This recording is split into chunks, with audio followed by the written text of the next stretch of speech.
morning. Am I still pixelated or? No, no, no, no. The Pepsodent smile does it all. I just thought I'd see, Yeah. So How are we're you, how doing. are you doing this day? You're comfortable. You're air conditioned, I hope. Yes, oh yes, indeed. Okay. There Good. were a couple summers where I didn't have air conditioning, and I'd live in my Depener's walk-in freezer for a greater part of the day. Oh my. Okay. Well, at least there's that. Um, our guest is on deck here, and you know what? I'm seeing a pattern here, Madame Boquer. Yes, sir. You have a thing for guys in distress. I do. You know. Oh, well, this is funny because we of course had Russell Huneault on a few weeks ago, who appeared in the episode of one of my favorite shows, Mayday, Yes. and Carl uh, Carlos Essagian. His real name is, he's Armenian. It's Karakin Essagian. I prefer to call him Karakin, but I think you can call him anything but late for dinner. But he and I have been friends for years. We met when we were working. I think we were at Concordia, but we were working on this straight to Actually, it was probably straight to VHS at the time movie called Rebel High, and we. It's really a ooh. Anyway, we stayed in touch. Like many of my actor, producer, director friends, you turn on your Instagram or your YouTube, and there they are. And I was thrilled the other day because he was piloting I think it was an Airbus that had been shot down by Iraqi rebels, not for real, in a DHL plane. And Yep, we have some. Well, we have some video to show. I think the sequences where the reporter and the rebels are seen getting out of a car was shot in Scarborough, but I'll ask him probably. about that. And let's bring him in. Yeah. Carlo Essagian is our Yes. guest, and there he is, that handsome face. And Yes. again, Era has a thing for guys who are in cockpits in distress. Yeah, that would be me. Oh, there's a joke to be made there, but there may be some kids watching, so I'm just not going to do it. Oh, Anyway, yes. about the kids. You got to Well, make sure there's post-production on this because I might say something. I've got 2 double oh no, espressos baby, in me. this is live, so Oh, okay. it's We'll just wing it. Yep, live to tape. The funny It's thing is, self-editing software, baby. You got to do it all here. okay, we're just gonna go for it. The funny thing is that I thought, oh, I had time because I was here early, and I thought no one's gonna disrupt me. I'm gonna be focusing on this podcast, and just as I thought, I'm sitting in comfortable. I'll wait. The doorbell rang, and I'm like, no, this can't happen. I can't have someone constantly ring the doorbell. So I thought, do I have enough time? And I was like, I could do this. So I ran down, answered the door, and it was a neighbor in distress needing a booster for her car, Ah, a boost. And I was like, I can't. I have a Zoom meeting, a very important Zoom meeting. I gotta go. And then it was like, well, okay, cables. Do you have cables? Just a minute. And I got my car keys, ran out, got the cables, gave her the cables, and I was like, okay, bye bye, bye bye. Hung up closed the door, ran upstairs, and I'm like, okay, now I have to calm down and be ready. And I'm so glad you guys, I don't know what you were doing just before, but thanks for having me on right Well, now. distress is the order of the day, so we have a lot to yes. cover. Now, Era, tell me about this first project where you met Carlo. Was it at Concordia, you said? Well, no, I had a friend that used to work at the CBC, and he invited Wendy Rockburn, whose brother Ken Rockburn you may know from your journal deals, and he said, oh, well, they're looking for a producer and an associate producer to manage things. So I thought, well, that should be fun, and what could possibly go wrong? Apparently everything. It was Oh, I don't want to say too much because maybe he's still around and I will get sued, but it was what I like to call by the seat of your pants production. It was a oh, true story. Yes, I think I know what production you're talking about. that's right. That's right. But I heard he died. I heard he passed away. Okay, so we can say anything about him now. God bless his soul. May his memory be our blessing. Yeah. It's And terrible. Yeah, but and he it's was, terrible. I don't have to say his name. Maybe he has children. But he was, his parents were in the schmata business, in the clothing business. And I seem to remember that they might have passed away together in a car accident. And so he decided he always wanted to be a film producer. So he was going to make this film called Rebel High, sort of a takeoff on Fast Times at Ridgemont High. And I tell you, this thing it had everything. It had the Black Watch in it. We had students, but it seemed to be, I didn't stay for the whole production because having worked in film production before, it seemed to be careening, and it were the days where you could write people like Kodak or somebody to supply food and they would get a credit, but I could see that going sideways terribly badly. Like some cameras were disappearing already, and so I wrote a note to everybody that I had worked with who had provided us stuff and said, by the way, I'm leaving. I'm going to go live in a volcano in Iceland, so you won't be able to find me. But just to let you know, it did come out, I think, on a VHS, I believe. I've never seen it. I've never seen it, but I Oh remember. my, I gotta hunt that down somehow. Yeah, I remember. What I remember with that is we met there. I Yes, think I started off wanting to be in the film as an actor. Even it was a long time ago. I think I was an extra or an actor role, you were a zygote. You were and then really what good. happened was I started liking the idea of being a production assistant instead, and I ended up working with you. And Yes, you were my production manager or boss or whatever. yes, And I was yes, for like, a very brief so time. cool because But it you was were, fun. We yeah. became friends and stayed in touch. And I also got to practice my limited Armenian with Karakin, So, otherwise known as Carlos. So I could snort Car a more zurt yeah. and the best of them. Yeah. Speaking of Armenian, I've been trying to hide. It's terrible. At the beginning, when I was young, I was trying to hide my Armenianism because I didn't. Oh no, this is going to go sad. Wait, Well, I'll no, try to Oh, make. it's a, we do I'll we make it do it light. all here, Carlo. Oh yeah, okay. Yeah, yeah, yeah, Well, yeah. when I was disaster, happiness, sadness. it could be what launched my career problem because when I was a little kid I was born into a family that immigrated from Greece. They're Armenians. My parents and were pure like Armenians, but they lived in Greece, so they're considered Greek Armenians.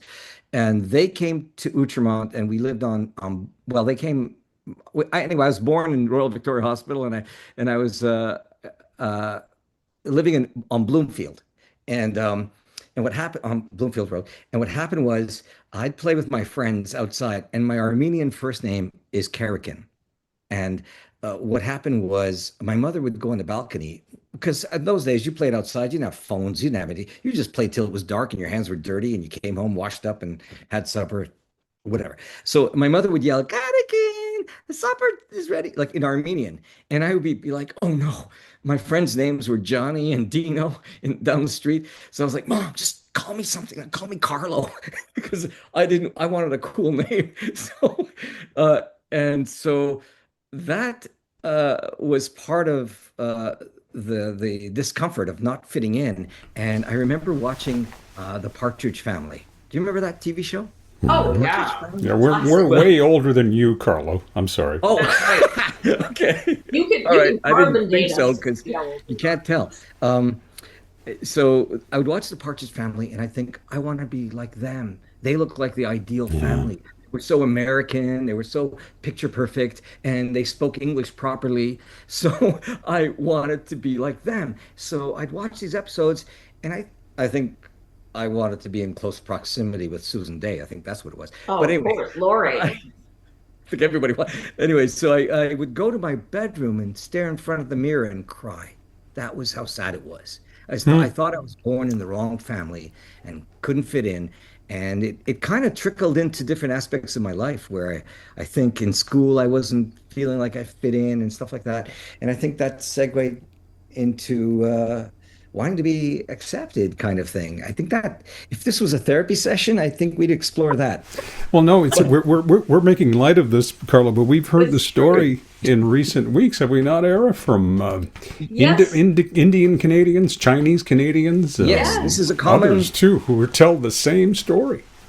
yeah, Yeah, because yeah, of what now you think, where I live in Rosemount, I'm one of the few white people here. Like it's multicultural. It's wonderful, and I love it. But I remember you telling me these stories of, you'd be taking your moussaka or whatever to lunch, and you were dying for a white bread with cheese whiz sandwich. Like that's all you yeah, really wanted the gods to give you. yeah. So it is hard, I when also there's went to no Armenian family. school on Saturdays, so I missed the cartoons. I like the Bugs Bunny. Oh no, Like, so yeah, Sotagopa instead of Bugs yeah, Bunny. you Yeah. know it. You were there. Well, But I used to work at Champlain Productions, and I don't know yeah, Thomas Frungen. I don't know if you remember yeah, him, Cam, I but he think I was met him yeah. one time. That's where I Yeah, learned all my Armenian when I was working on the new chain reaction, which is a story was for another day. Didn't I But didn't I let's see get you? Didn't I see you in a car with Dina Gopian too somewhere? yes. yes. Yeah. Okay. Okay. So Yeah. okay, that's a little story that I don't talk about that film that much. But anyway, my father was 84 years old and he went for a driver's test and he failed. And he was allowed to retest again a month later.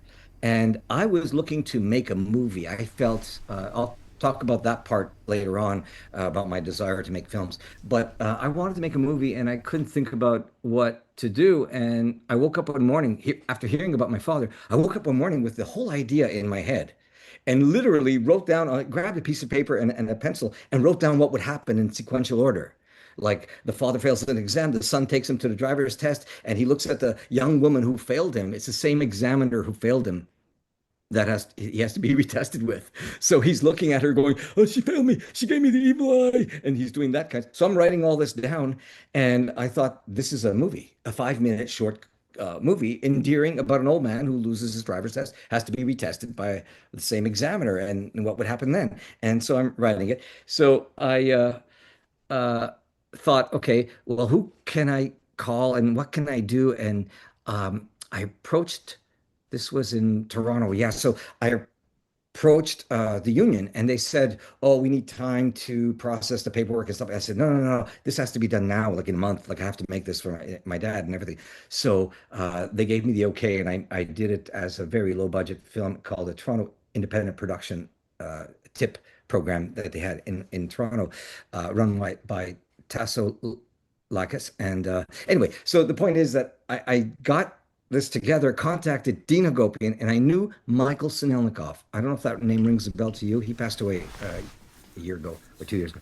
Um, he was Arthur Conan Doyle's Lost World series. He was old Professor Summerlee in that. He was also a CBC producer for 20 years and retired, I think, in the 80s. And he helped me with my first lead role in a movie, how to prepare for it. And he became a bit of a mentor. I'd meet for coffees with him and we'd chat. And so he was in the film as a man who is very proud, but he fails. And then there's Dina Gopian, who plays my father in the film, which is the picture that you have. Yeah, which And is the shot there. Yeah. I knew yeah, yeah, Dean from radio back in Ottawa Yeah. 800 right, years ago. right. Yeah.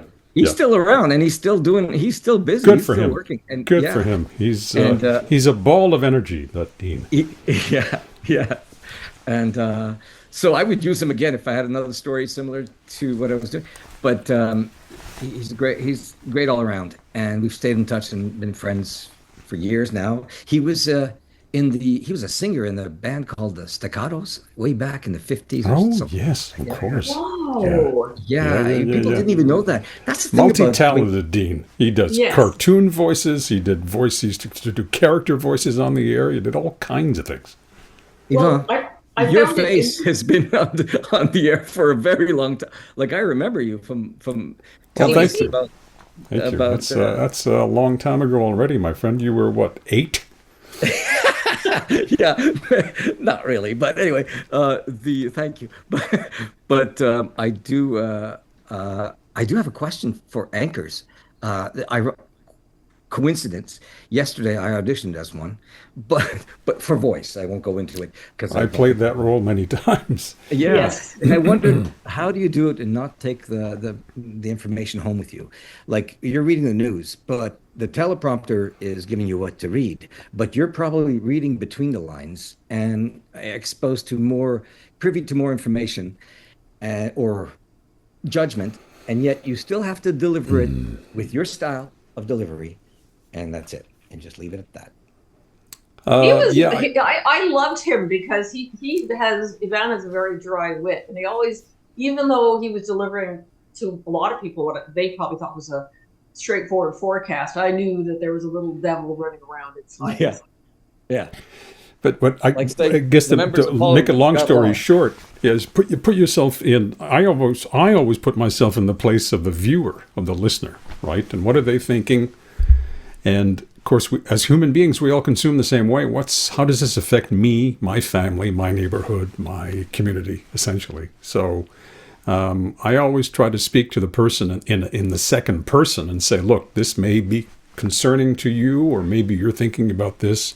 Here's something we found out today, and here it is. And I used to Mm. get in trouble sometimes because I would simply, while the prompter was rolling by, I was simply making up my own script, essentially, and delivering it, much to the chagrin of the people who'd spent hours typing all this stuff up.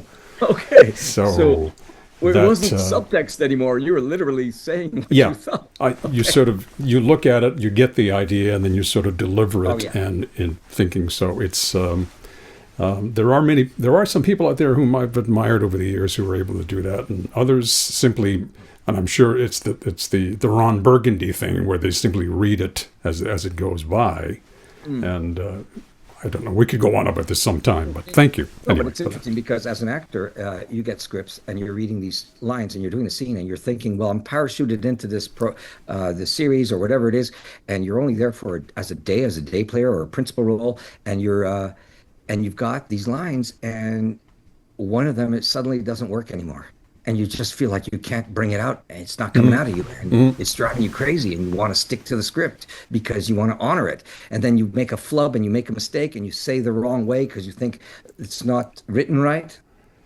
and you I do think it the that's about a correct way. good director too, because I had good producers. I had producers who would give me a lot of leeway and who would follow me. So the person upstairs in the control room knew more or less what my approach was. So they would be ready to switch cameras or go to the tape perhaps more quickly than the script indicated too. So Mm.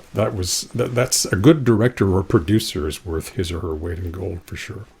Yeah, Again, if and you can then go they to the would know. director and say, you know what, this doesn't work, and I Right. think a good director would say, okay, well then go with it, run with it, right?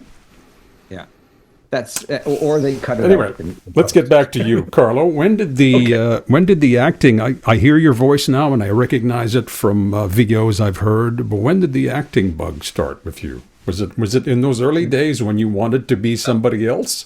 Well, I knew that I was, 9 year old, whatever, wanted to be on TV. But no, the acting bug really started, I think, as I went into high school. Oh, yeah. Well, actually, it was grade four or grade three. I was in Guy Drummond Elementary School in Nutrimont. Do you remember that school?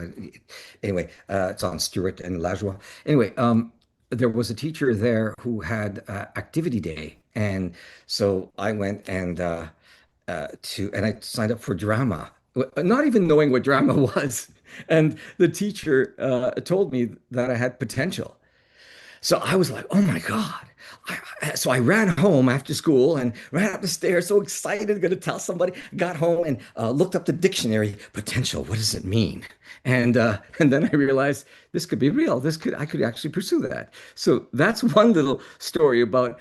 It's a real story of me trying to figure out what potential means, and then going from there to high school and doing plays, and from there it stayed with me, the bug. And I went to college. I went to CJEP, and I think I was in the creative arts program, and then I went to university in English and at McGill and the English pro. So I didn't go to Concordia, the theater school, if you theater program, even though it was well reputed, it had a good reputation.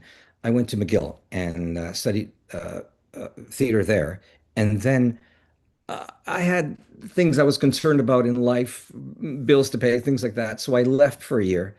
I worked as a, anyway, this is like a chronological order, but I left university, came back a year later and switched programs into film and communications because I wanted to have a little bit um, more than the acting. I wanted to know what was going on behind the scenes, behind the camera, so that was really enriching for me. I enjoyed it and I wanted to make movies and act. I wanted to do both. And but I was always a busy person. Like I had three part-time jobs, a car, a girlfriend, like all that at the same time, juggling, doing two theater productions at McGill that both went to Quebec Drama Festival at the Centaur, and on the same week performing four characters in one leading the other. And Wow. it was just really crazy making. I don't even know how I passed at the university, but I did, and I graduated, and then I got nervous about pursuing acting alone, so I went into advertising. I got a job selling ads, and then I decided I could start my own ad agency, and that's how I met Jack Hackle, by the way, from Oh my Oh, goodness. yeah, yeah. The Jack. We know jackal. Jack. Yeah, Sure. because I went to bars and restaurants and said, "Hey, I can do your advertising for you." And there was one club, Studebakers, that had already blown their budget for advertising, and I was like, "Well, let me help fix that up." And so I called up the companies that were making the commercials and stuff like that, and said, "Hey, we got to negotiate this," but they were already contracted, so they came to shoot the commercial, and that's how I met Jack. And Jack and I became friends since then. But um, so these kinds of ambition, the kind of ambition I had then,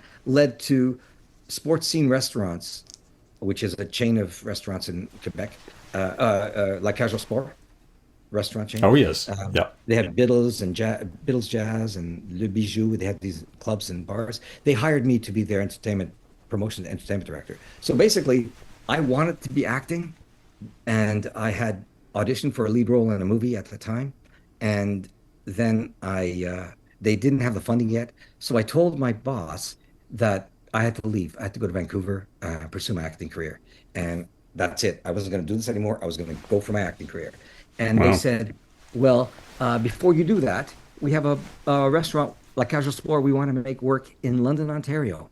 It's a test market for uh, restaurants." And I said, okay, I could use the money. So for 6 weeks, they gave me carte blanche. I could do whatever I want to promote La Cage au Sport, which was being built next to a hotel, and it had to work. So they bought my airplane ticket back. They gave me the best deal ever, 6 weeks of paid to live in a hotel and promote La Cage au Sport. So I hustled really hard, tripled their sales expectancy, did really well. And then I said, I'm leaving now. But on the opening night of like Casual Sport, there were four opening nights. I had orchestrated four. I had a taxi night where taxi drivers come in and get a free meal if they show up with a golf ball or anything. They get a free meal for them and whoever guest they bring. Um, and then one of the opening nights, this couple gang of friends came in, and one of them I kind of admired from afar. And there was a balloon, a promotional balloon, like in the restaurant. There were all these balloons. So I was trying to take a look at her, and I just kind of did one of these things, and she was doing the same thing, and we made eye contact.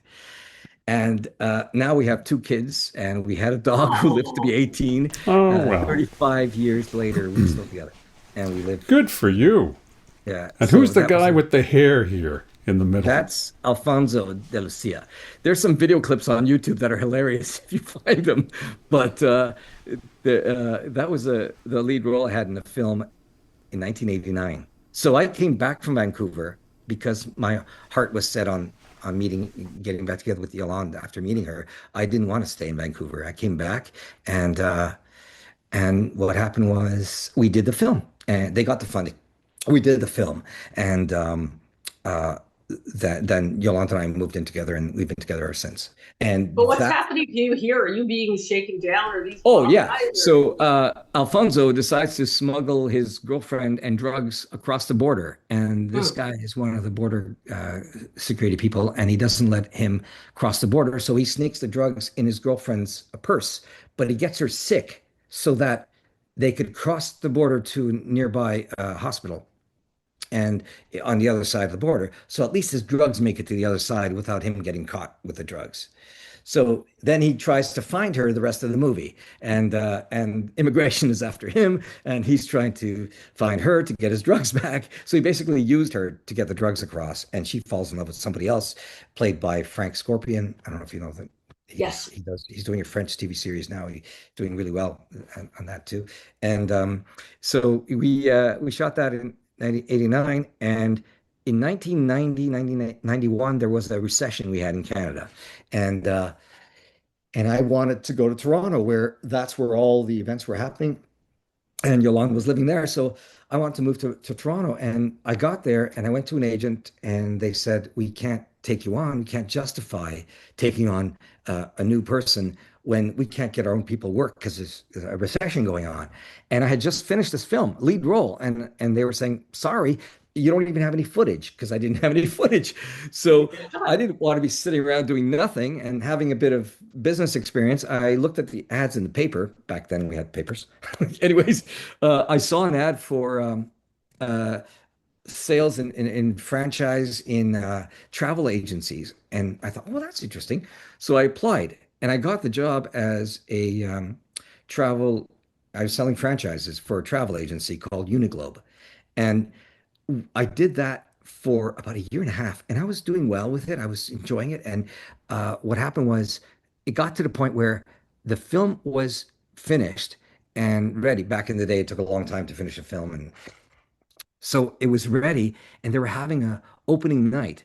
But I was shipped off to Texas to have this roundtable meeting with all the suits from the franchise corporation. They were all talking about things, and I was there as one of the sales reps from Canada. And I was thinking to myself, what am I doing here?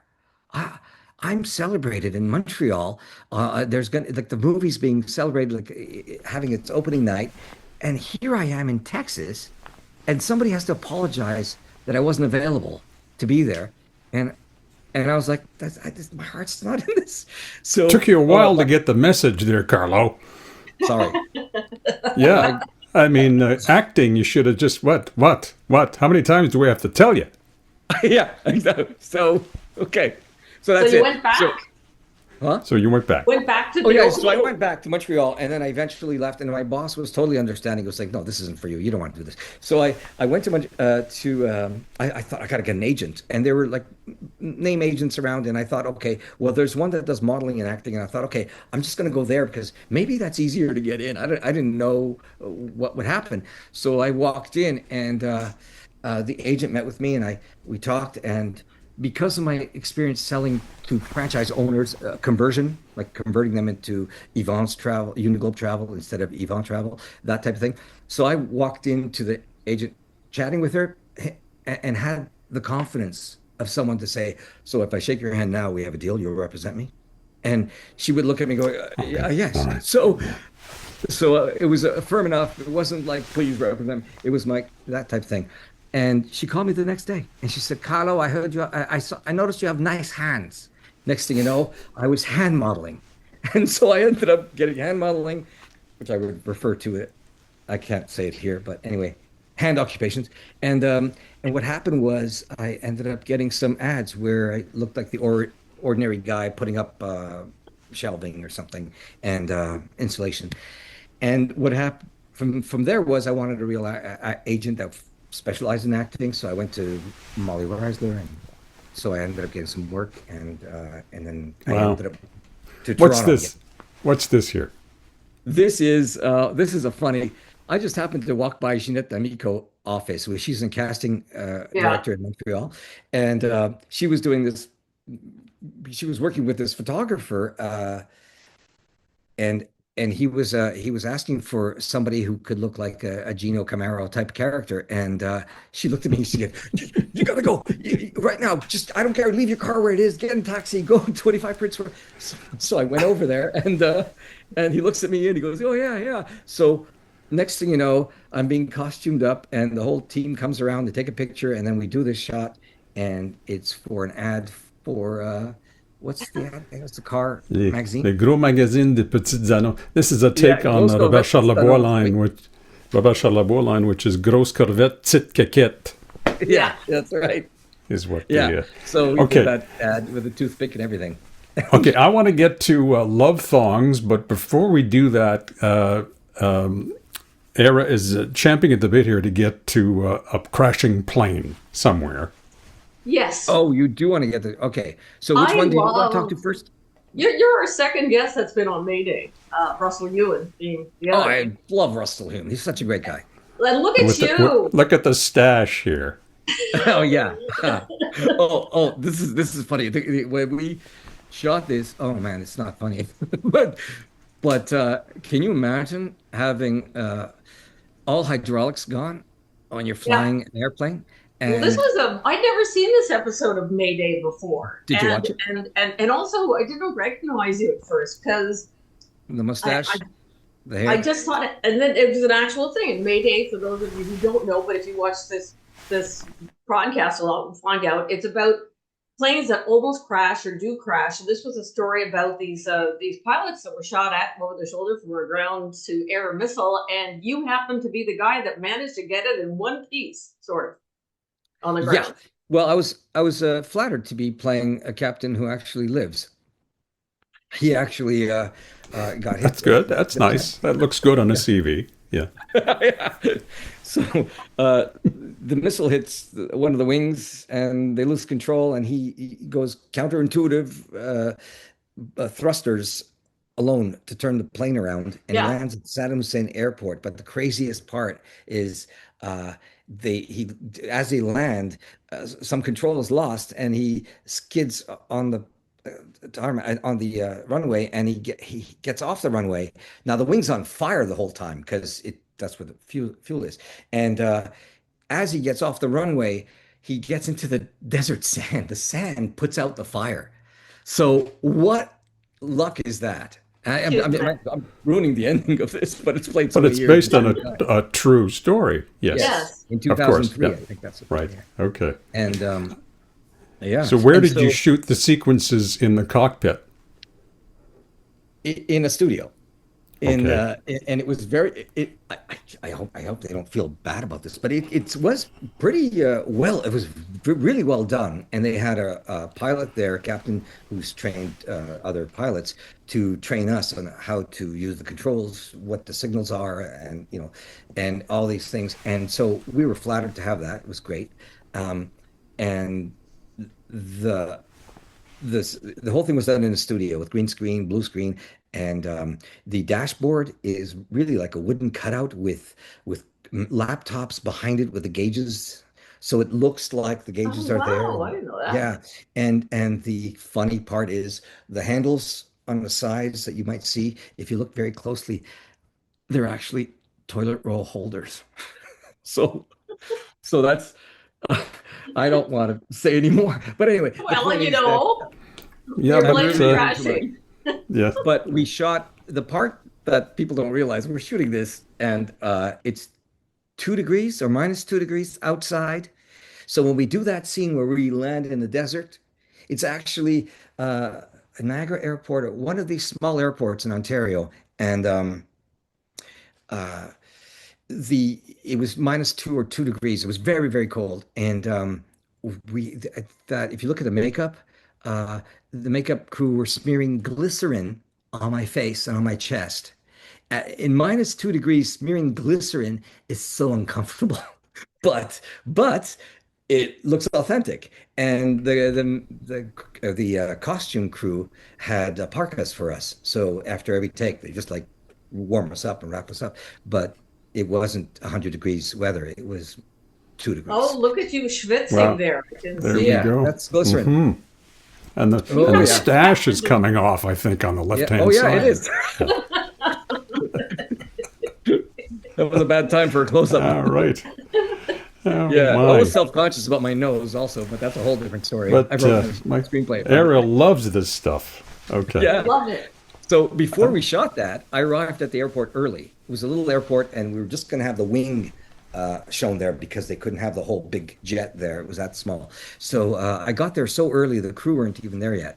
So there was a pilot nearby, and I told him what we were doing. And then he said, "Well, You want to come up for a spin? I went, oh, okay. I've never been in a Cessna before, and I've never been in a small thing. So that was a big risk. But he flew me around Niagara and the falls, and we just flew back. And then we landed when I could see the crew coming and an actor showing up. So I got out. And he gave me the headsets. He let me use the controls for like 8 seconds because we were like floating. We weren't doing anything. And so I took the headset off and got out. And I was wearing a leather jacket, like as if I were a bomber jacket, as if I flew myself. So one of the actors asked me, "You flew yourself in?" And I thought that's a lot funny how that looked that way, but no, it was I was taken for a ride and it was fun. And You got that a plane in a plane with a stranger. Your yeah, mom would not. yeah, and he Some wasn't guy at the suicidal or anything. airport. He was just Hey, get in the plane. Let's go somewhere next yeah, year. yeah. So yeah, it didn't go well with I guess with the idea of having to do our next scene, but anyway, so it's exhilarating when you do that, when you fly and you come and you land, then you're in your car and you just feel like you want that high again. It was such a nice feeling to be flying. It was scary at first, but anyway. You played a guy who flew a lot. You played Santa Claus for many years. Years. Yes. Years and years. Yeah, this is that's a photographer who actually was there, and I don't remember his name. I think I found that somewhere online, and it's just one of the times. It's Breakfast with Santa at Ogilvy's department store, and I started in 1994 till 2016, 22 years. I was their Santa Claus Saturday mornings. I think I might have missed one time only. Might have. Can't remember if it was a corporate event or if it was one of these events. But it's thousands of kids that I've run into and given advice on how to do their homework and asked them about their home and family. But it's Santa who walks through the restaurant. No kids are sitting on my lap, and I didn't want people handing me their children either. I wanted to just come by and hand out the candy canes, give out the gifts, and we did that. And I learned a lot about family dynamics even before I had my own family. But the funny thing there is you see how kids care about people when they're so young. I actually, on one of the occasions, Ogilvy's had a big spiral staircase that came down to the restaurant. And I was so padded up that I couldn't see one of the steps. And I missed a step and I went tumbling down. Now, don't worry, because I've done tumbling down before in staircases as a silly stunt, but this time it wasn't a stunt. It actually, I slipped and I fell. And then falling, I just went with it and continued because I was so padded. I didn't feel anything, but I was worried about my wig falling off Hmm. because I had a hat and a wig. And the people who hired me for this, one of their names was Don Donovan. He passed away as well. And Don Donovan was so persnickety about the outfit to get me the perfect quality outfit and the hair. He wanted to put the pins in properly. He wanted to help me with the pins. So he got the pins in always. So I stumbled down the stairs, popped up to reassure the kids because they were standing on their up, worried about Santa. They just saw fall. I got up and I let them know I was okay. And I turned and I yelled, Donner. And I said, how's my hair? And he was like, it's great, Santa. And I was like, thank you. Like, because he helped make sure that while the hat flew off, the wig didn't. So I just probably looked like Zeus when the thing fell off. But those anecdotes were compiled together. And I was thinking about writing a book about this because they're funny moments and they're also endearing moments. Like as a Santa who would say funny jokes that are double entendre, like I'll make something, sounds funnier to the adults and the kids get it and they laugh. Uh, but there are moments like where it's opportune. I could flirt with the grandmas and the moms, and at the same time, it's all happy and funny. And then you'd have somebody speak to me in sign language, and the mom would go like this. And then I'd walk over and say, I don't know what that means. And she said to me, it's Merry Christmas. And I thought, okay, well, I thought you were flirting with me. But anyway, so moments like that. But then there's also very poignant, serious moments, Wow, the stuff, sad the stuff stories. you've done. My goodness And gracious. yeah, Now there's I know like, Yv- Yvan is dying to get to Love Thongs, which Well, no, is no, He no. I just is. because I want the backstory to this. Of course, we will be seeing thongs in a second here, but Oh, well, I have advice for people who want to make a movie. That could be later. I've given seminars on that. But for Love Thongs, I've written this story many, many years ago, actually, and I'd shelved it, and I was craving to do another production because I didn't want to wait around for someone to call me for a gig. I wanted to just keep doing and creating. And so this story was really came about when I had friends that were going as couples going to couples therapy. And I thought, wow, one after another, the couples are divorcing. And I thought, well, what if a couple went to therapy because they were too happy? Like, and so you'll see that the therapist is trying to figure out what's going on because this couple are like they're all over each other, touching each other, smacking each other's hand away. So no, no, no, we really want to split up. We really want to split up. So I went with that concept with a funny twist, and then I called it Love Thongs because I wanted to show that they're still uh, doing crazy things like making out in weird places. And as in people in the business know that when you make a movie, it's all about solving problems along the way. It's always a challenge. You always encounter locations you can't get, which in this case, a lot of it was that. I had the script down to a T, and it would be left to the actors and their nuance to bring it to life, and they did a brilliant job. And the cinematographer or correct cameraman, he gave me a whole shot list of how he saw things, and he was exactly with my vision. So it was great. But the locations, I wanted a Ferris wheel, I wanted a carousel, I wanted, these movie theater.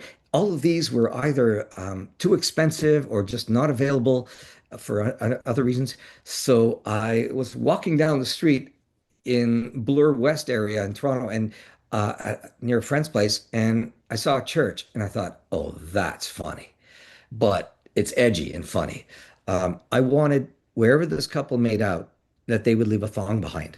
There's so many levels of interpretation to this. Like if you ask a therapist, they'd say, "Oh well, she's trying to mark her territory or something like that." Anyway, so I thought that'd be interesting. They leave a thong behind, and then I was looking for a name for it. Trail of Thongs. I was asking around, and then Love Thongs just hit me, and I thought, oh, that's funny. And everybody laughs when I tell them the movie, and then I have to explain that it's a comedy. It's a couples therapy comedy. It's not a porn. But when it was in festivals, uh, there was a family that the mom scurried her kids out of the theater because she thought it was going to be a porn showing. And I challenged myself to make a film called Love Thongs, and now people aren't gonna watch it. And there's no sex, and there's no swearing, and there's no animals, and there are no young children. So there's nothing that are like the selling features that are typical, and no violence. So I wanted to make a movie that didn't have any of those, but still make it a comedy. And I yeah, it looks like I did with this one, which went around in festivals and did really well all over the states. Boston, New York, LA a couple of times, and Vegas a couple of times. And yeah, uh, yeah. And in Hamilton, Ontario here, Canadians, it was funny that we don't really, we do, if we know the people, we might give them, it just feels like we're we're not risky enough. I find in Montreal and Quebec cinema does so well because it's like they're bigger risks we take. And I do a lot of writing. I've been shelving a lot of things, waiting for the right uh, uh, group to work with, and I don't want to complain. I don't want to complain, but it's going well, and I'm working on a project that's a big project. I just feel like uh, we still need to encourage our own productions even more so. We have an amazing, amazing crew here in Canada. We have great talent here in Canada who have a lot of experience. Anyway, I'm pontificating. I don't want to do that. But Love Thongs? Yeah. So we shot this in Toronto and we shot in a church. And one of the things that happened was they lent us this church. And one of the funny thing was they said you can have the whole open space for 3 hours. And all my shots were strictly, I made them for in 2 hours. We had to move 2 hour here, 2 hour there, so we could do the whole thing in one weekend. And we did it on time, on budget. Everything was exactly the way I planned it. So I knew, I was really well prepared. What happened was they locked the doors while we were doing the interiors. We went outside, we finished up, we went outside. I borrowed a Bible from the church to use outside because I wanted the priest to run down the stairs holding a thong in his hand, yelling like towards the couple that left that behind, as if like he found it and he's telling them to take it back. So that's, a little funny moment that you probably saw in the video. They locked the doors. So I had their Bible and they were shut. It was gone. So I drove home about an hour away. And the next day I had to rush back because I had this beautiful leather bound Bible that's theirs, belongs to the church, and they need it. So I was driving in my car and I thought to myself, I'm the only one in Toronto or maybe Canada that's driving around with a bag of thongs and a Bible on his dashboard. Thinking, Again, looks good on a CV. yeah, yeah. But all of this pales in comparison to being the Twin Ricks guy. Oh my God. This is what pays the bills, right, Carlo? Yes. And when you have a family, yeah, you do some commercials. And I know this is an annoying one, but I had a friend. No, who, no, no, no. Hey, Era and I are no strangers to this. I mean, this pays the rent, right? yeah. Well, I had a friend send me, his daughter found online somewhere a caricature of that, saying, "It's so beautiful here. I feel like we're in a pharmaceutical commercial." They sent a caricature of two people walking on the beach like that, and I was like, "Wow, that's where you really could be flattered." You've made it, but at that point, yeah. as a commercial actor, yeah, and the yeah, it was fun. We they couldn't take us there for a 4 hour shoot, so they flew us there for a week because the deals were Where cheaper. was there? Cuba. Where? Cuba. Oh, wow. Yeah, Okay. but don't tell them now. Wow. No. Yeah. Yeah, we shot Okay. that in Cuba, and it was, and I think there's a bit of blue screen going on because they did paint in or add in a boat in Yeah. the background. The things look a little bit too idyllic there in that particular shot, But we but actually are still, walking on a beach. That's a real you are. beach. Yeah, it's Okay. just the boat in the background that's fake. But they had, it's amazing how the Cuban culture is.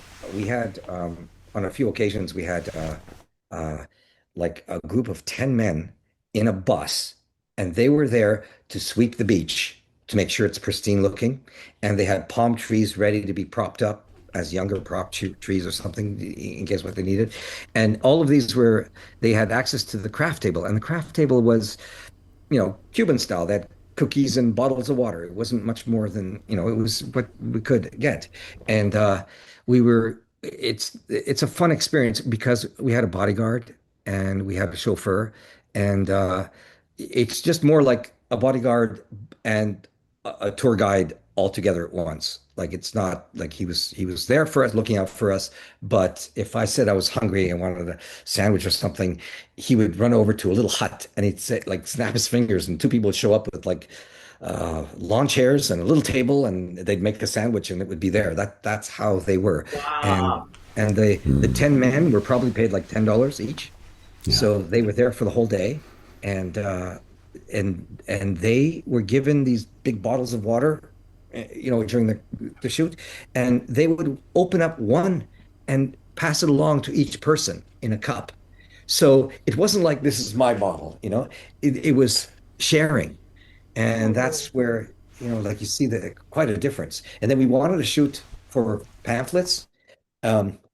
And there was a couple with a beautiful ship in the background, looking over the ocean, and they were just standing there. And we had our local guide, Umberto, I think his name. He went over and asked them to move along so that if they wouldn't mind moving, because we wanted to take a picture there, because it was a perfect time for it.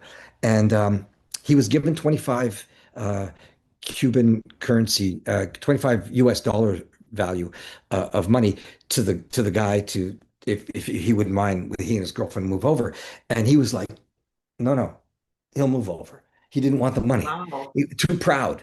And then you walk down the street and there's an old man asking for sabon, asking if we have soap in our makeup kit, just to give him a bar of soap. It's like such a it's so Yeah. mixed with pride and the communism there that you saw.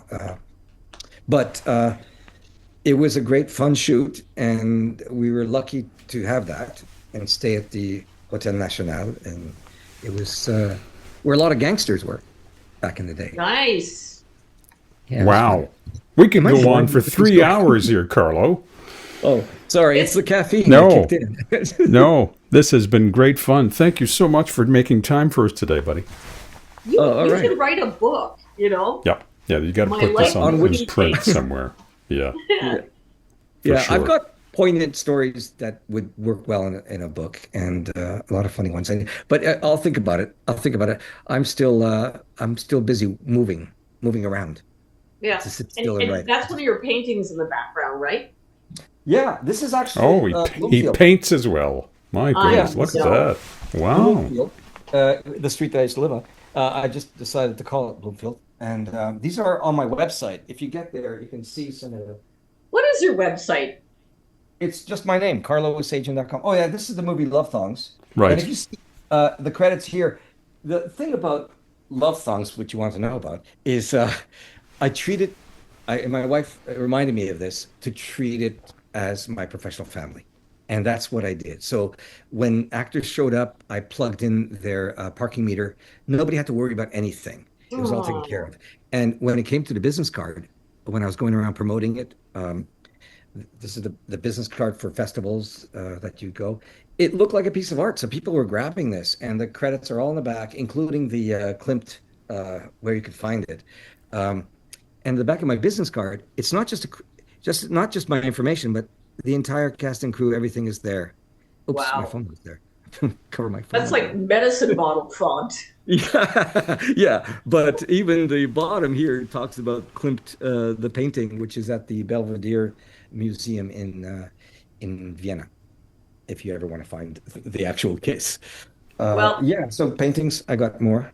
You're But, still yeah, an amusement man of. You're still an amusement park of a man. What's that?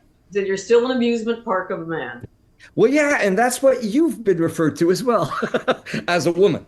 But yeah, I remember that. Yeah. All right. Well, anyway, thank you. It reminds me of an old Seinfeld episode. Okay, good night. Okay, good night. Yeah. What is it? What is it? Jason Alexander's mother walks in and she says, "Oh, you're treating your body like an amusement park." Anyway. All right, Okay, guys. bye, folks. Thank you so much, Carlo. This has been a great treat talking to you. Thanks. Thank you. Thanks. Same here. Yes, Kizzy Thanks. Guzam. Yeah, you got And- that, baby. And good luck with the new projects, and keep in touch and let us know what's coming up. All right, will do. Take care. Bye. Doodles. Toodles.